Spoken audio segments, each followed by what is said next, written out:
else comes in later on, we'll roll with it. Call the roll. Thomas Blond, Tim Davis, Phil Ellinger, present. Carol Killian, Here. Larry McDermott, Here. Ruth Traeger, Here. Bishop Derek Trippett. Here. Wow. Hold it now, he's got a tie on too. Snuck in under the wire. Profiling today. We have a quorum. Good morning. That was very, everybody review the minutes? Yes. Carol, did you review the minutes? I did. Here, they okay? They're fine. For the moment. Have a motion approved. So moved. A second? Second. All in favor, aye? Aye. Opposed? Okay. Reports. Good morning, Rob Earhart, Economic Development Manager with the county. Obviously, you had a very nice expansion event yesterday here in the community with Teledyne Oil and Gas. Governor Scott visited. News Journal's covering that well. I understand we've got a tight schedule. I'll be brief. The next Q report is Friday, November 8th. Y'all are invited. If you would please RSVP to our office. You can just tell me today or call 248-8048. Also wanted you to know that County Council has completed their appointments, new appointments to the Business Incubator Advisory Board, and Connie Bernal, the site manager, is currently working to schedule the first meeting. And so we want to continue to make that a business incubator site successful, and in particular try to sharpen the marketing plan to continue focusing it toward technology client companies. And finally, you may have heard that the County Council had renewed funding for the Executive Roundtable, something that your member Phil Ellinger had started as part of the Grow FL program here in the community. We put a little new wrinkle on it this year in that instead of using the UCF facilitator, we decided to offer the opportunity to the Small Business Development Center at Daytona State College, and through a series of proposals and discussions, etc., everything was approved. The first meeting was held yesterday. They have 15 participants. So they met from 1 to 3 p.m., and then Gail Lemron came in as a guest speaker from 3 to 4 p.m., and then they had a nice networking event from 4 to 5. So Ned Harper at the SBDC will be facilitating that on a going forward basis. A lot of energy in the group. And if you have companies that you think would be interested, please don't hesitate to recommend them to call our office or the SBDC, and we'd be happy to see if we can't work them into that group. And those are my comments. Thank you, Mr. Chair. Who's on this board for the incubators? There are 4 appointees from the County Council, and those would be, oh golly, you got me on the spot here. That's all right. Is it to the County Council appointment? But then the Director of Aviation and Economic Resources appoints 2. Myself would be one of those. And then an individual from Embry-Riddle, John Ledgerwood, who's heading up their entrepreneurial program in the university. And then the University of Central Florida has 2 appointees, Mark Andrews and Jim Cairns are those 2 appointees. So it's a pretty cross-sectional group. I'm going to leave somebody out, I know, but the County Council appointees are Ned Harper, Dave Spitzer, Edith Shelley, and Dennis Stark. Okay. All right.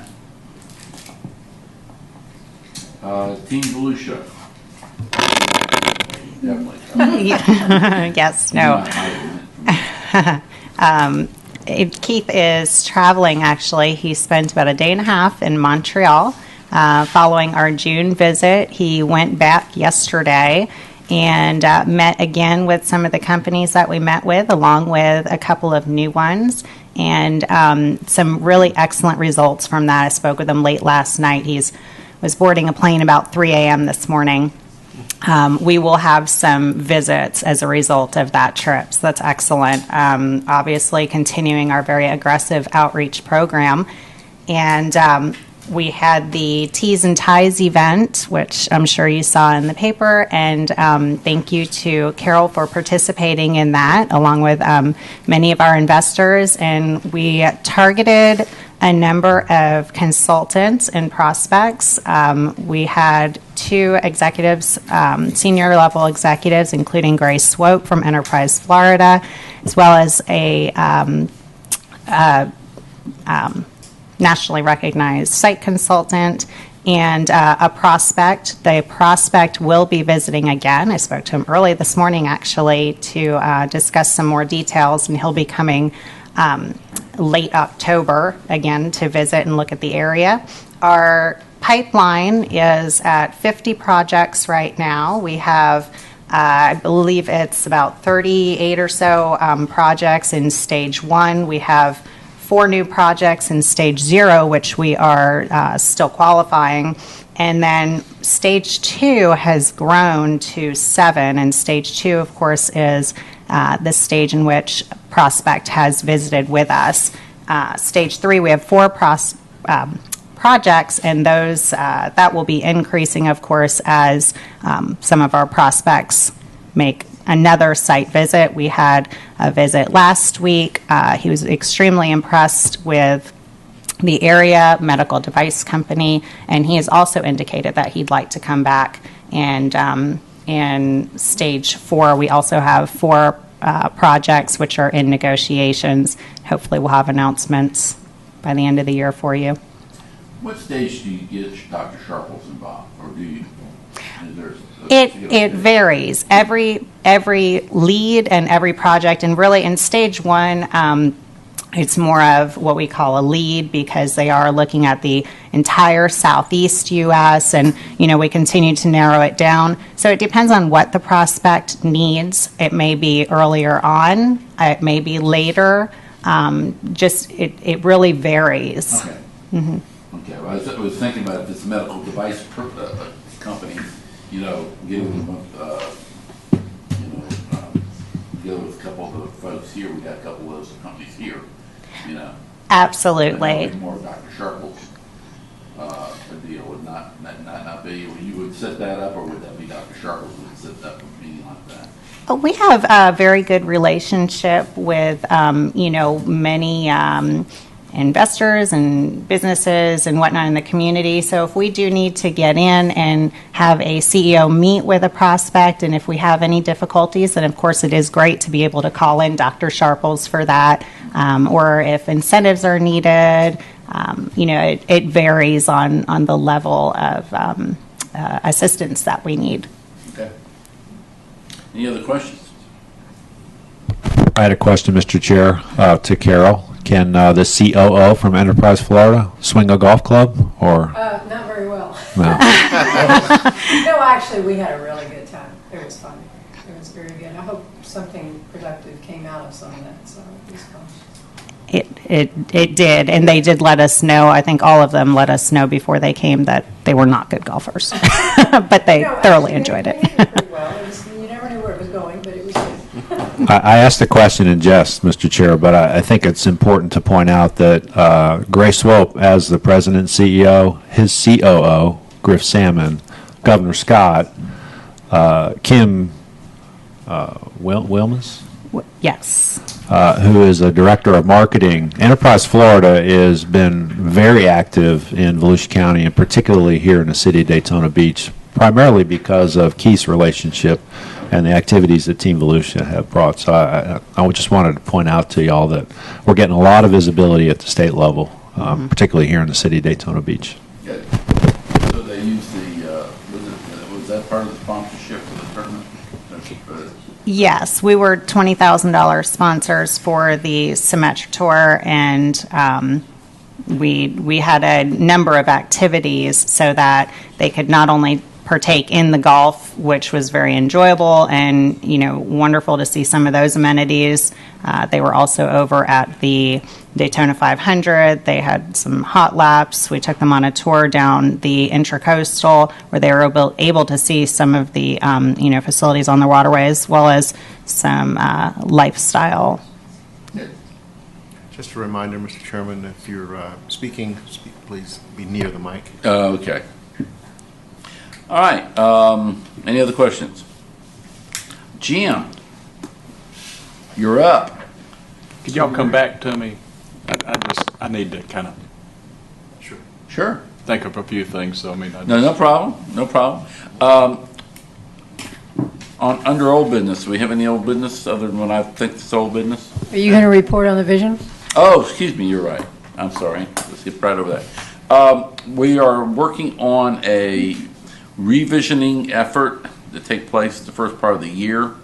That revisioning effort will we'll have a meeting on November the 5th, Tuesday, November 5th, right in this building at 149, room 149 on the first floor. That's going to be a meeting of the previous chairs of the effort 5 years ago, and so that we can go ahead and get a skeleton of organization before having the meeting. And what we're basically doing, the vision plan that 5 years ago is pretty much, I won't say it's antiquated or anything like that, but things have changed so much in 5 years, especially in the economy, that some of it is not relevant or wouldn't work, and some of it's already been completed. So we need to go back in with the public and say, okay, what would be the top 3 or 4 goals you would have for economic development or for the infrastructure of the Daytona Beach or those types of things. So try to keep it shorter, simpler, and broader maybe. And so we're going to try to do that sometime in the first part of the year, probably in January, February. And we're just getting together a meeting of the past leaders at that event. Other than that, the healthcare initiative that we've had is going on very strongly. The healthcare initiative is one where the working uninsured that may not, well, there's evidently in the Affordable Care Act kind of a crack. And if you work either for yourself as a sole proprietor, laborer, carpenter, whatever, or if you work for a small entity that does not provide health insurance, but you're still working, a lot of those people still go to the emergency room. So what we're doing is there's an organization called Volunteers in Medicine through one of the committees of the Vision Foundation. They founded the Volusia, or are founding the Volusia Volunteers in Medicine, or East Volusia Volunteers in Medicine effort. And that would be for folks that are working between 1864, that are uninsured, and that are residents of Daytona Beach. And looking at some sites, working with Volunteers in Medicine to set up the infrastructure. Carol's got Cobb Cole helping us. Is it Cobb Cole? Who's doing the bylaws? Cobb Cole. And to start that up. Once they get started up, then they will have their own separate board, and the Vision backs out. And that's what Vision's all about: getting it started, backing out, getting it started, backing out. And so that would be our major effort. The other effort we were working on was the train station. And as you know, All Aboard Florida is just now getting the first leg of that started from Miami to Orlando. So they'll probably get started back up on that in another year or so, because that evidently will be crystallizing more after that construction gets started. I need to add a little bit, though. There is some new news. We did meet with the mayor about the vision part, okay? And he was very cooperative and wanting us to continue with it. He really doesn't want the Vision Foundation to necessarily die on the vine. He feels that it's very important to go forward. He agreed to be the guest speaker, so to speak, at our meeting in November. Is it November 9th, I believe? I think it's the 5th. The 5th, okay. First Tuesday. And he's also thinking about, he's got one commissioner in mind that he wants to appoint to the board as well, so that the strategies for the vision going forward will be narrowed to like maybe 3 at the most, or 1 for each of the 6 areas of concern for the city. So it was really kind of very encouraging Yes. that he was really wanting to, follow up with all of this stuff. So thank you, Larry. Thank you for attending. I couldn't go. You were out of town. I was out of You had town. something, Yeah. So thank you for doing that. Okay, any other questions? Yes, what time is that meeting on the 5th? 7 o'clock. 7? 7, Somebody break it? yeah, 7, No, it's the fire alarm, I think. 7 p.m. 7 p.m. No, excuse me. Yeah, 7 p.m. That's 7 right. p.m. It's at the police headquarters. No, it will be here. Oh, I thought it was a police No, it's headquarters. going to be here. Well, then you better tell the mayor. Okay. Yeah, it's 149. Old business, and I only direct this at you, Tim. Did you talk to any of those folks like Pat or Ed Swartz or any of those folks about it? Talk to Ed pretty frequently, but I know you do, Ed. Yeah. yeah, I was just actually making a little list of the. I had sent an email to This is about the Finchers. so like Cunningham, those guys, and the Stag Capital that owns the Crane Building. Hennessy, they got a building out there. Trying to find some property owners that are a little more. Yeah, I would love to find rather some than individual- landlord, owner occupied Right. people that are generally owner occupied stuff, a little more pride of ownership. Right. I try to start there, and I've heard nothing back. You said you had drafted an email that I guess I wasn't copied on. You were going to forward that along, just so I see what you said. Well, you said yeah. it too. Okay, I'll forward If you that to can you. find that for me, that'd be great. But yeah, I haven't heard anything beyond that. So I talked to Jerry Glass about it a little bit. He owns some buildings on Executive Circle. Yeah, didn't he own one on Finchers? I thought he owned that. There's a building that was, well, you and I Yeah. talked about offline. So Yeah, what we're trying to do is to, Finchers is over 30 years old. It's showing its age a bit. It was at one time the preeminent industrial park in the area. There are probably some upgrades that need to be done. A sign needs to be put in. Okay, some signage and that type of thing. So we're trying to just get that started. It was kind of a three-pronged effort, and that was the first one. So we want to go ahead and put Tim in charge of that, so that we can try to figure out some improvements in that area and how to fund them, basically. Okay, and the other old business. Yes. ED Trends Report. You were going to talk to Jim? Yep. Oh, Jim, Right. are you ready now? Sure. Go for it.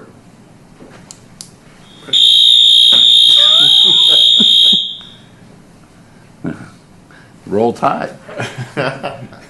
Thank you.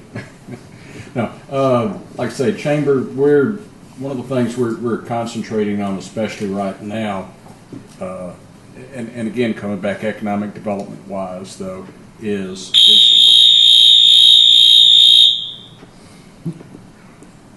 the proposed spaceport that they're looking at in southeast Volusia. And for what it's worth, there are going to be hearings coming up. They're in the final stages of selecting a, like I say, consultant firm that would, like I say, oversee the environmental impact study that's going to be done in this area called Shiloh. And that being said, Chamber, we're wanting to get as much support around here as possible, though, because we're going to need people in support. I don't care if it's in southeast Volusia, but I mean, it's going to have a major impact, I mean, all throughout Volusia County as far as providing the potential for providing jobs. And they're going to have hearings probably, I would say, in January, it looks like. The Federal Aviation Administration, which is going to oversee the environmental impact study. And that being said, there is opposition to this proposed plan down there for a private sector spaceport. And it's going to encompass, like I say, 150 acres down there in that area, though. We've got a program coming up on November the 12th at our office if anybody would like to attend and learn more about that, though it's going to be a lunch meeting. But as I said, there's opposition to it down there. I mean, because they say, hey, that's environmentally sensitive lands and all down there. Well, we feel that working with Space Florida, that they can have launches, because these are going to be small launch pads, small launch vehicles and such, and fishing that can coexist. And there's a lot of fishing interest and all down there in that vicinity. I mean, they're big time and, against this overall proposed spaceport, but we feel that they can coexist, and that the potential for bringing jobs to Volusia County is too much of it's got enormous potential, and it's something we need to take advantage of. So the space site itself, the spaceport itself, I mean, it's not going to mean that many jobs per se. What it's going to do, and Phil, come on, you remember this, that what it's going to do is that it's going to attract companies that are going to want to come here, and they're going to want to locate close to the spaceport and all. And that's where, like say, Rob and Denise and them come in, though, because this has got enormous potential. I mean, just because these companies are going to want to locate close here. All the components that for that thing are not going to be assembled on site. I mean, they're going to be assembled somewhere else, and then they're going to be trucked or found some other way to be brought to the site for the actual launch. So that provides all the jobs are, say, going to be here at the airport or in the industrial parks, where those people are going to be putting together all the components of a rocket that gets put down there. NASA did a really comprehensive study several years ago of the environmental impact on the area down there by the shuttle, when they were doing the shuttle launches. And somewhere you might put that in the back of your head that these people need to go find that, because there was, the size of the shuttle and the size of the rocket that they did. Yeah. There was a lot of particulate matter that got spewed out when the shuttle went off, and it did surround maybe say a mile or so from the launch site. But they found overall that did not kill all the fish. It did not affect it. That within 7 to 14 days, it was all gone, because it was not. It was all biodegradable kind of stuff. So I remember reading that. It was quite fascinating at the time, because I always thought that the surrounding area would probably be devastated, but it wasn't. It is not.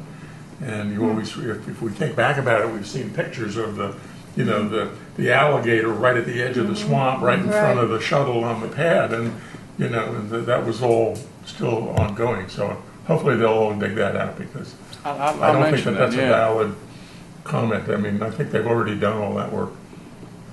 Okay, no, that'd be good. And at the same time, a lot of people are saying on the opposition side, why can't you use these type private sector launches down there at the Cape itself? You've got unused launch pads down there at the Cape. Well, like I said, the ones like Phil's talking about, you're talking about huge launch pads themselves, like, when they had it for the shuttle and all. I mean, we're talking small vehicles, this type launch pad or so. But the other thing is that private enterprise wants to control its own destiny. They don't have to try to schedule something and all of a sudden be a government shutdown, like now, and have to postpone a launch, and they may lose their launch window for months. And so that's a problem there. They want to be able to control their own destiny, and right now is a very good example of why. Jim, is the stuff against it primarily the environmentalists? Or are there other concerns? I would say number one would be the environmentalist. Okay. When does your new boss come on board? Just came on board Monday. All right. So I'll get him here. Her. I'll get her. Her. Yeah. Okay, maybe we set it up for either the November or December meeting. How about that? Sure. Okay. I could do that. All right, thank you. Oh, I'm sorry. Go ahead, Ruth. I was just going to ask Mr. Cameron about the exit issues and us for Right. January. Is that anything finalized on that, or are you? We're working on that. Yeah, we're working on it, and this is how it's going to work out, I think, if we can. I've talked to some other folks in the chamber other than Jim. Intercoastal Bank will sponsor the event. Oh, good. Okay, and they worked out an agreed price. I've got to get that approved and get it in a contractual form. And once that happens, then we'll set. We need to set up. So we need to go ahead and get everything kind of set up. You know what the date would be? What is it, like the third? Be the third Friday. Third Friday. So January 10th? that wouldn't be the third Friday. That would be my Or is that a thing's not Wednesday? working right now, so I can't tell. Anybody got a No, calendar I for was gonna January? say, we're talking January, that'd be the 17th. 17th. Okay. 17th. Yeah. So if we can start working toward that date. Carol, were you not working with the News Journal folks? No, I wasn't. Or is it Emory? That was Emory, yeah. Now that I Now, have let's a start date- let's start getting a program together. And, Now that I have a date, I'll go ahead and yeah. contact them. Okay. I want to say one quick thing. Back in the history of the LPGA also, we ran into environmental issues, and it postponed everything for over 2 years, Yep. but it finally came through. So anyway, just thought I'd say that. Okay. New business? Public comment? Anything from you, sir? We have a couple of businesses that are very interested in Avalon tax incentive. They did not happen to have everything for this meeting, so we hope to have two businesses that we'll talk about next time. Okay. We will be adjourning in just a moment away from the penetrating noise there and going to the News Journal. One of the things that I think as a board we need to start fostering is more the cooperation of the various organizations, Chamber, VMA in this case. And it happened to be that we had a tour going on at 9 o'clock this morning at the News Journal building. News Journal is one of our largest manufacturers, believe it or not, because it manufactures, I don't know how many thousands of newspapers a day, and that is manufacturing. So I encourage all of you to try to make it if you can. And if you can't, then hopefully we'll be well represented. Okay? Is that what, today? It's like in about half an hour. Yeah, it's kind of quick timing, but it kind of worked out fine, and we didn't have a big, heavy agenda today. Usually their plant tours are the third Wednesday, which sort of coincides, and it's possible we can, work into one of these. Yeah, and that would be, I wanted to ask Phil if he knew where that environmental impact study is lodged, Well, I know or who NASA. Jim should Well, contact him. it's a question of tracking back through NASA somehow, because I remember this was maybe 3 or 4 years ago. I remember reading quite a It lot was through about it. NASA, right? When NASA was the So one you who couldn't do published anything it. right now, what with the government shutdown? Probably not unless you could find it on the internet. I bet you can find it on the internet. Yeah, I bet you can find it on the internet. You can find anything on the internet. Yeah, Embry-Riddle might also have access to some of that stuff because they do have quite an extensive program, and they're certainly an ally We'll check into that. I mean, thank you, Ted.